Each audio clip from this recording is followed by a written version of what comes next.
Hello. Happy Monday. I hope you're off to a great start of the week. Hope you had a really good weekend. Yesterday, as part of my Sunday series, I do a book review every Sunday, I reviewed Unreasonable Hospitality by Will Gajara, and it was fantastic. You can go and check out, I did a little video on it and post. Check it out. It was an awesome book. Awesome. Unreasonable Hospitality. I was so pumped up after reading that book, and I was so excited about how we can apply that to how we serve homeowners and home buyers, and it was really interesting because the same day that I reviewed this book, I had an interesting experience, and I had a different face of Unreasonable Hospitality, and I want to share with you, and then I want to bring it back to what's it mean to you and I. So I had my wife and I had to go get a car this past weekend on Sunday. I think it was Sunday or Saturday. On Saturday, we decided to lease a car just to put in the garage at our second home, which we're rarely at. So we just needed a relatively inexpensive car. We have solar, we have surplus energy, so we wanted to get an electric vehicle. We did some research and quickly figured out the car we wanted. We researched the deal. We said, hey, this is a good rated car and this is a great deal. And so we emailed the dealership, the local dealership, and said, hey, do you have this car and can you give us this deal? Now, after about 6 or 7 emails back and forth, they said, yes, we have plenty of those cars, and yes, we can definitely give you the deal. Come on down. And we, of course, said, hey, look, we bought a gazillion cars. We do not want to be at the dealer for 10 hours. We really just want it easy. We're not going to get any extra stuff, or we're just going to get the deal and get the car and leave. And so whatever paperwork we can do before we go, let us know. Now it's a lease, so you have to go through a credit background and all that stuff. So we'll do an application online. We'll do everything, but we do not want to be stuck in auto dealer hell. So we set an appointment for about 4 hours later to go get this lease done and get the car. All good, all good. We get to the dealership right on time, and a salesperson that we were dealing with online greeted us at the door, which is fantastic. He then took us out to the back lot to give us, hey, you can have this color, that color, these choices, and we picked the car in about 5 minutes. Really, really quick 5 minutes. So he then goes and gets keys, and we jump in the car and we go for a little short test drive, for a couple miles. And we're like, fine, thanks. Write it up, we'll sign it, let us go, kind of thing, right? All good. All that was very good, very good. Now, this is it's a low price car. It's not a fancy car, so we didn't expect to have a fancy dealer. We didn't expect to be red carpet. Just competent service. That's what we were really hoping for. We weren't looking forward to the unreasonable service as it turned out. So as we're in the dealership, the first problem happens. The salesman working with us is brandy new, like 2 weeks old, 3 weeks old. Really nice kid, really nice, young. I think he's 22. Really nice, personable. But he doesn't know his products, and so he's trying to upsell us. And we already said, hey, we don't really want to be upsold. But he's like, hey, do you want to get extra miles? And we're like, well, how much does it cost? He goes, I have no idea. I go, okay, then no, right? Doesn't check, doesn't care. Just I don't know. It comes out of the computer and it didn't give it to me. I go, well, how much is it for if we go over miles? And he goes, I don't know. That's another good question. I don't know. And I go, well, can you maybe check? He goes, oh, okay, yeah, I'll go check. And he goes and checks, and he gets us the answer. Perfectly fine. We get through the upselling stage without being upsold, which is great. And then it has to go from there to a deal desk. So the sales guy has to hand it off to the deal desk guy who writes the deal. And that's all he does. There's only one deal desk guy in the dealership, and he's just writing deals. It appeared to me that he had never written this deal that we were getting. It was from a national offer, and I don't know if they get a lot of people asking for it, but it took a very long time for them to figure out how to write up the deal. And as they were trying to figure out how to write up the deal, they kept getting more questions for us, like more qualifications, and like weird qualifications. It's almost like they were making it up. Like, have you ever owned a combustion car? Yeah, of course we have. Yeah, okay. So we spent a little extra time, a long time at the deal desk as the deal desk guy tries to figure out how to write the deal that we were asking for. He finally comes back, and now when he gets the deal done, his job is then to come in again and ask us to upsell us, which once again we said no thank you. And he was very pleasant, but tries to upsell us, and then he has to go back and for some reason codify the deal. And so he gets done, It took like a half hour, which seems crazy, especially since we had called ahead and said, here's what we want, just write it up for us. But so he gets the deal done, and it now comes back to the rookie sales guy, and I'm not sure why it comes back to rookie sales guy, but then he essentially has to take it to the finance department, because the finance department is one that executes contracts, especially on leases. Well, in the way there, apparently, from what we're being told, that the computer systems went down at this point. Computer systems went down. All right. Now we had got there at 2, and I said I have an appointment at 5. Like I have to get out of here by 4. I got an appointment at 5, and so it's now like 3:30, and the computers are down. I'm like, hey, no problem. We'll come back tomorrow and just sign the paperwork, pick up the car. No big deal. And they're like, no. And I swear to you, this is what happens now. So the manager, I think it was the manager, starts bringing over forms for us to sign, like hard copy forms.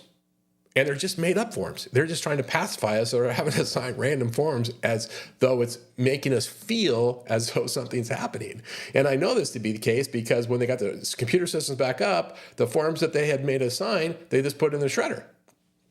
All good. All right. So they're making up forms for us while they're trying to get the computer systems back up. And people's computer systems going down, there's nothing wrong with that. There's nothing wrong with that at all. All sorts of problems happen, right? So they get the computer system back up, and what do you know? We're with a brand new finance guy. I mean, like the second day or second, third day. So we have a brand new sales guy, and now we have a brand new finance guy.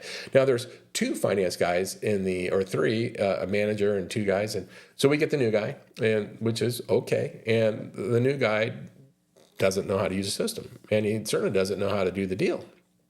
And so he's fumbling around, and we're having plenty of problems, and he's getting his manager to help him, which is all good, nothing wrong with that. And it turns out he can't figure it out, and the manager can't figure it out. And it turns out that the deal writer made a mistake, and it couldn't pass the audit for the finance guy to do the contract. So I had to go back to the deal writer, and that took like 45 minutes, and they were totally just fumbling around, right? And they were all the people in this deal were very nice. They seemed kind of, other than being new, they seemed competent, and they were stressing out that this experience that we were kind of having.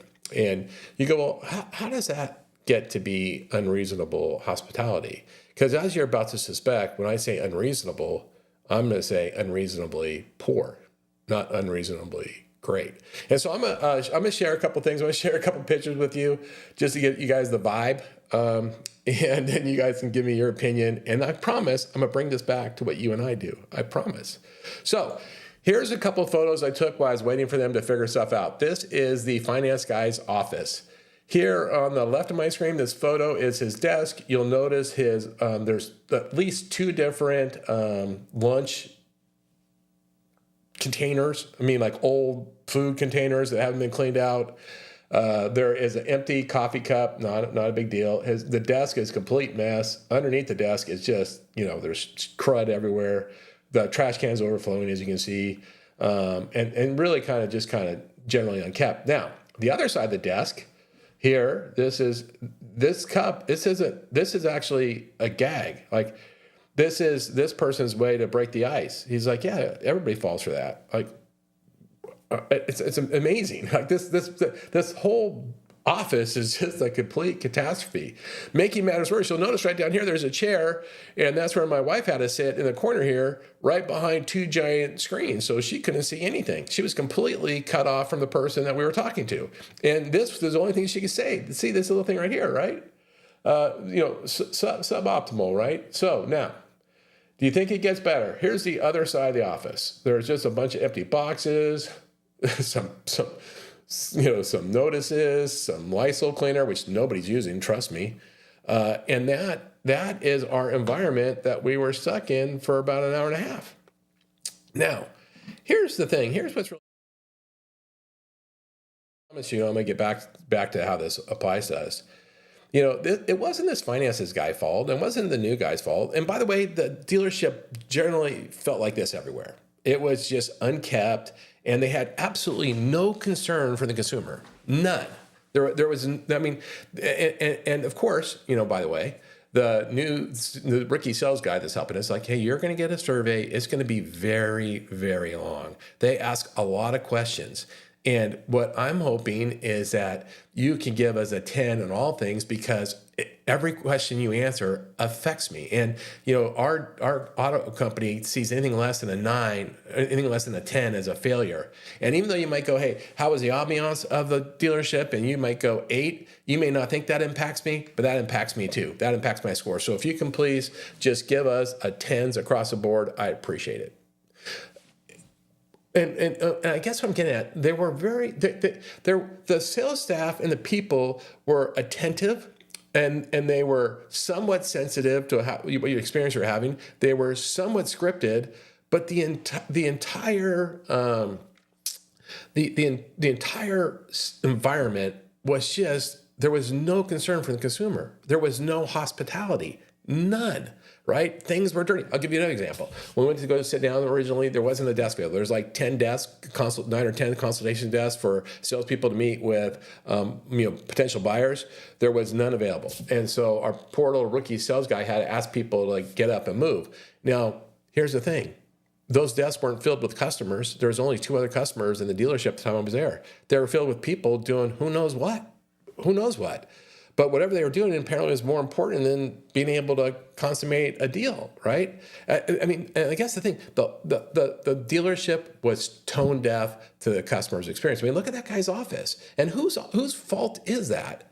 Does he have a manager? Does the manager not care? Now, the general manager was there. I had a chance to chat with the general manager. There was some problem that came up. He needed to talk to me about it. Can the general manager not see? I mean, does he not see what the consumer sees?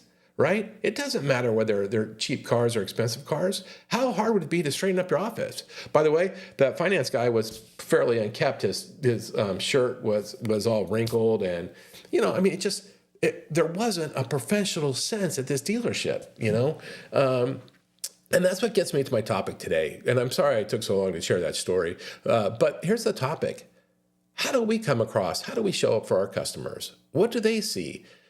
My brother and I, when we first were in business, we came up with this, and it might have been Todd Duncan originally, but what are the critical points of contact, and can you master those? And so we mapped out, hey, here are the critical points of contact in a transaction. It's, when you're taking the application, when you give an approval, when the appraiser shows up at the house, like when you do the notary, and then totally stage that critical point of contact. And we worked very hard to try to have really delightful customers at every point of the critical points.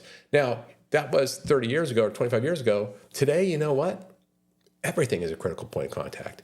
Anytime the consumer sees you. By the way, in person, online, digitally, they're all critical points of contact. And for me, you know what? And I actually started to get mad. Originally, I was just chuckling at the dealer. I started to get mad because, by the way, I was there 4 hours, and I missed my 5 o'clock appointment, which didn't throw me. But I was starting to get mad because I felt that I actually felt completely disrespected, that they could care so little for me, the consumer, that they would put me in a room like this. It was just filthy. Like just a mess. And then they and they didn't follow my type at all. I said, hey, I know exactly what I want. Just get me what I want. Just give me somebody competent. And so what they do? They gave me 2 new people, and they did a cardinal sin. They put new on new, right? We know that. We're not going to have a new processor work with a new underwriter, or a new loan officer work with a new processor, right? You can't put new on new. But they didn't care. They honestly didn't care. And it really makes me wonder. Now, this is, I think, not extreme, but this is, more of an extreme case, but do we care? Do we look at what our customers see? Do we look? Do you know what your customers see? When your customer Googles you, do you know what they see? When your customer goes onto your LinkedIn feed or your Facebook feed or your TikTok, whatever it is, do you know what they see? And is it to their benefit? Because everything that the customer is exposed to needs to be to their benefit. Everything, if you bring them into your office, whatever they're sitting at, needs to be completely staged to serve them, not you, right? And we have to pay attention to that. And when we don't do that, then we start to offend the customer because it's disrespectful. It's like not listening. It's like, I don't care. I don't care what your experience is. I don't care what you think. All I care is that you give me 10, so please give me 10s on my survey. And we have to really, I would challenge all of us to go and just go look wherever you meet a customer, however you meet them. How does it look from their perspective? And what could you do better? What could you tweak better? Could you clean up that area? Could you get your cords nice and tight? Could you pay attention to what your screensaver is in the background? background? Are you completely paying attention? And if you give it that kind of focus, it will automatically elevate your customer service, because when you pay attention to all the details, or like the book said, the unreasonable hospitality, when you're unreasonable about paying attention to the customer and giving the customer what you want, it just raises up your professionalism. It raises up everything. So that was my experience with unreasonable hospitality this weekend. By the way, I'm going to send the general manager that book and some comments on how my experience was, out of generosity, because they actually seem like nice people and it seemed like a fine business. It's just, and by the way, that was a leadership failure. The leadership of that company is flawed. I don't know what they're paying attention to, because they're not paying attention to the customer, or not paying attention to what's important to the customer. But that's just my opinion. I hope you're off to a great Monday. I hope you have a great weekend. As you know, check me out on my socials if you get a chance. I try to put valuable stuff there. With that, have a great week. I look forward to talking to you again soon. Thanks.